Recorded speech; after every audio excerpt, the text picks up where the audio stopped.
দুলাল পঞ্চায়েত টিএমসির 3-4টে পঞ্চায়েত মিলে আমাকে ফসানো হচ্ছে। বাংলাদেশি নাগরিক সন্দেহে এক ব্যক্তিকে গ্রেফতার করলো সাহেবগঞ্জ থানার পুলিশ। জানা গেছে ব্যক্তিটির নাম ওমর ফারুক ব্যাপারী। দীর্ঘদিন ধরে পলাতক অবস্থায় থাকার পর শেষে তাকে আটক করে পুলিশ। সূত্র মারফত জানা যায় তার বিরুদ্ধে বাংলাদেশি নাগরিক হওয়ার পর্যাপ্ত নথিপত্র রয়েছে।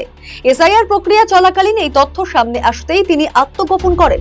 তদন্তের মধ্যে দিয়ে জানা যায় ওমর ভারতীয় নাগরিক হওয়ার জন্য বিভিন্ন নকল নথিপত্র তৈরি করেছিলেন। দিনহাটায় নাগরের বাড়ি এলাকার এক ব্যক্তিকে নিজের বাবা দেখিয়ে এসআইআর এনুমারেশন ফর্ম পূরণ করে আবেদন করেন তিনি, এবং যে ব্যক্তিকে তিনি বাবা দেখিয়েছিলেন সেই ব্যক্তির স্ত্রী পরবর্তীতে থানায় লিখিত অভিযোগ দায়ের করেন। জেলাশাসকের কাছে এলাকার 2 তৃণমূল পঞ্চায়েত সদস্য লিখিতভাবে অভিযোগ দায়ের করেন।